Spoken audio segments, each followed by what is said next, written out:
बहुत पुरानी कहावत है कि जैसे काम करोगे वैसा फल पाओगे। इस बात में कितनी सच्चाई है, शायद इसका जवाब हम किसी के पास नहीं होगा, क्योंकि हमने इस पर कभी प्रयोग करके देखा ही नहीं। हम कहते तो हैं कि अच्छे कर्मों का फल अच्छा होता है, लेकिन आप अपने मन से पूछिए कि आप यह बात पूरे विश्वास के साथ कह सकते हैं। लेकिन जरा सोचो कि आप ये प्रयोग के माध्यम से समझ लेते हैं कि कर्मों का फल कैसे मिलता है, तो वे आपकी सारी शंकाएं, सारे सवाल खत्म हो जाएंगे। क्योंकि बिना प्रयोग किए इंसान की बुद्धि पूर्ण रूप से किसी बात पर विश्वास नहीं कर सकती। अगर वो बिना प्रयोग के उस पर विश्वास करता है तो वो अंधविश्वास कहलाता है। आज की जो बौद्ध कहानी मैं आपको सुनाने वाला हूँ, उसमें आपको कर्मों का एक ऐसा विज्ञान पता चलेगा जिसके बाद आप कर्मों के माध्यम से अपने जीवन में सफलता पा सकते हैं। आपकी बुद्धि ये मानने पर विवश हो जाएगी कि हाँ, कर्मों का फल हमेशा मिलता है। इससे पहले कि आप इस कहानी में खो जाएं, इस चैनल को सब्सक्राइब जरूर कर लें। तो चलिए कहानी को शुरू करते हैं। एक बौद्ध भिक्षु और उनका एक शिष्य एक जंगल में कुटिया बनाकर रहते थे। बौद्ध भिक्षु अब बूढ़े हो चुके थे और उनका शिष्य अभी जवान था। बूढ़े बौद्ध भिक्षु बहुत ही बड़े ध्यानी व्यक्ति थे। जब वो ध्यान करने बैठते तो 2-2, 3-3 दिनों तक ध्यान में ही रहते थे। बूढ़े बौद्ध भिक्षु के पास एक बहुत ही अनोखी शक्ति थी कि वो ध्यान की अवस्था में भविष्य को भी देख लेते थे। तो उन्होंने देखा कि आज से 8वें दिन उसके युवा शिष्य की मृत्यु हो जाएगी। उन्होंने अपने शिष्य को अपने पास बुलाकर कहा कि मैं तुम्हें अगले 7 दिनों की छुट्टी दे रहा हूँ। तुम इन 7 दिनों के लिए अपने घर पर रहकर आ सकते हो। शिष्य ने खुशी से कहा, क्या यह सच है गुरुदेव? गुरु ने कहा कि हाँ। शिष्य मुस्कुराते हुए कहता है कि मेरा पिछले कई दिनों से अपने घर वालों से मिलने का मन भी कर रहा था। गुरु ने कहा कि ठीक है, लेकिन याद रहे 8वें दिन की शाम होने तक तुम्हें यहाँ पर वापस पहुँचना होगा। शिष्य ने हाँ में अपना सर हिलाते हुए कहा, ठीक है गुरुदेव, पहुँच जाऊंगा, लेकिन आप अपना ख्याल रखिएगा। अब आप बूढ़े हो चुके हैं, आश्रम का कोई भी काम हो आप उसे मेरे लिए छोड़ देना, मैं वापस आते ही उसे कर दूंगा। इसके बाद शिष्य गुरु का आशीर्वाद लेकर पहाड़ी से नीचे उतर गया, बिना यह देखे कि गुरु की आंखों में अपने शिष्य को खोने का कितना दर्द था। शिष्य के गांव के रास्ते पर एक नदी बहती थी। उस नदी के किनारे चींटियों के बहुत सारे टीले थे, जहाँ लाखों चींटियां रहती थी। उनमें से कुछ चींटियां लगातार टीले के अंदर जा रही थी, वहीं कुछ चींटियां बाहर आ रही थी, जिससे कुछ चींटियां एक दूसरे से टकराकर अपना रास्ता बदल देती थी। यह सब देख उस शिष्य को बड़ा अजीब लग रहा था। वह कुछ देर वहीं पर खड़ा होकर उन चींटियों को देखता रहा। फिर अचानक उसका ध्यान उस नदी की तरफ गया। उसने देखा कि नदी का पानी धीरे धीरे बढ़ रहा है, जिससे नदी से उठने वाली लहरें चींटियों के टीले के पास पहुंच सकती हैं, जिससे लाखों जीव बेवजह ही मारी जाएंगी। यह सोचकर उसने तुरंत ही अपने ऊपर के कपड़े उतारे और उसमें मिट्टी भर के चींटियों के टीले के चारों तरफ एक गहरा सा बना दिया। साथ ही उसने बड़े कलात्मक तरीके से मिट्टी को काटकर एक छोटी सी नाली बना दी, ताकि लहरों से आने वाला पानी नाली के माध्यम से वापस चला जाए। इसके बाद वो नदी पार करके अपने घर चला गया। अपने घर पहुंचने के बाद उसके 8 दिन कब बीत गए उसे पता ही नहीं चला।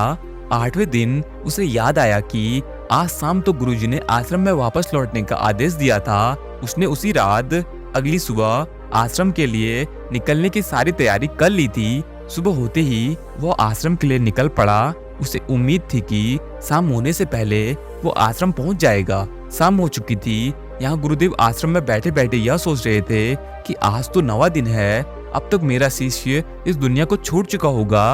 वह इस बात से बहुत दुखी थे कि वह मरने से पहले आखिरी बार अपने शिष्य को देख भी नहीं सके। गुरु बैठे बैठे यही सब सोच रहे थे कि दूर से एक इंसान आता हुआ दिखाई दिया। उन्होंने ध्यान से देखा तो चौंक गए, अरे यह तो मेरा शिष्य है। गुरु ने दौड़कर शिष्य को गले लगा लिया, लेकिन वो इस बात से अचंभित भी थे कि 8 दिन बीत जाने के बाद भी वह शिष्य जिंदा कैसे रहा। गुरु ने शिष्य से कहा कि यहाँ से जाने के बाद तुमने जो कुछ भी किया है मुझे बताओ। तब शिष्य ने चींटियों वाली कहानी गुरु को सुनाई। कहानी सुनाते ही गुरु को यह समझते देर न लगी कि शिष्य ने उन चींटियों की जान बचाई थी, और उसके इसी कर्म का परिणाम है कि शिष्य को एक लंबा और एक खुशहाल जीवन प्राप्त हुआ है। कहानी सुनने के बाद गुरु के मुख से अनायास ही निकल पड़ा कि कर्मा लौटकर जरूर आता है। शिष्य को गुरु की इस बात का मतलब समझ नहीं आया, इसलिए उसने गुरु से जब पूछा तो गुरु ने उसे सारी बात बता दी। इसके बाद उस शिष्य के मन में एक सवाल उठा। उसने अपने गुरु से पूछा कि गुरुजी, जब आप ध्यान में सब कुछ देख चुके थे और आपको यह पता था कि कर्म इस तरह काम करते हैं, तो आप मुझसे पहले ही कोई अच्छा कर्म करा सकते थे ताकि मेरी मृत्यु टल जाती। आपने ऐसा क्यों नहीं किया? मैंने तो अनजाने में ही उन चींटियों की मदद कर दी थी, जिसके परिणाम स्वरूप आज मैं आपके सामने जिंदा हूँ। लेकिन यही काम आप मुझे बताकर भी करवा सकते थे। आपने ऐसा क्यों नहीं किया? ये सुनकर गुरु ने मुस्कुराते हुए कहा कि बंते, जब भी कोई कर्म बिना लालच के किया जाता है, वही असली कर्म कहलाता है। जिस कर्म में तुम्हारी कोई इच्छाएं नहीं जुड़ी थी, कुछ पाने के लिए वो काम नहीं किया जाता, ऐसा काम ही फलीभूत होता है और वही कर्म कहलाता है। अगर मैं तुम्हारी मृत्यु को टालने के लिए तुम्हें यह प्रक्रिया करने के लिए कहता, तो तुम वो कर्म किसी मकसद को पाने के लिए करते, और जब उस मकसद को पाने के लिए करते तो उसमें तुम्हारा लालच जुड़ जाता, जिसके परिणाम स्वरूप तुम्हें उस कर्म का पूरा लाभ कभी नहीं मिल पाता। कर्मों का एक छोटा सा सिद्धांत है कि बस कर्म कर दो, बिना मन में यह लालच पैदा किए हुए कि इस कर्म का परिणाम क्या होगा, इसका फल क्या होगा। अक्सर इंसान जब भी किसी को दान करता है तो उस दान के साथ उसके मन में एक लालच जुड़ा होता है कि मैं दान कर रहा हूँ तो मेरे साथ अच्छा जरूर होगा, मेरा साथ भगवान जरूर देंगे। और जिंदगी में बहुत सारे कर्म हम इसी तरीके से करते हैं, जिसके परिणाम स्वरूप हमें उस कर्म का पूरा लाभ कभी नहीं मिल पाता, और बाद में हम यह सोचते हैं कि कर्म तो काम ही नहीं करते हैं, कर्मों के सिद्धांत तो मिथ्या हैं, झूठ है। आप खुद सोचिए, जब आप किसी मंदिर में जाते हैं तो आपके मन में कुछ न कुछ पाने की इच्छा जरूर होती है। जब आप मंदिर में जाकर प्रार्थना करते हैं, अपने हाथ जोड़ते हैं, अपनी आंखें बंद करते हैं, लेकिन समझने की बात यह है कि प्रार्थना तो स्वीकार होती है,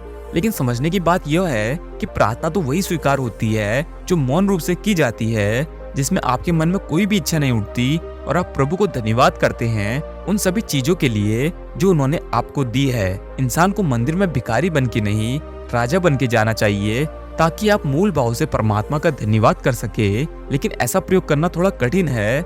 जब भी आप कोई काम करेंगे तो आपके मन में उसका फल जरूर आएगा। आप जरूर सोचेंगे कि मैं यह काम कर रहा हूँ तो मेरे साथ कैसा होगा। इसलिए ध्यान करते हुए अपने मन को मौन बनाएं, अपने मन को शांत बनाएं और वर्तमान में रहकर बिना भविष्य की चिंता किए हुए कर्म करते जाइए।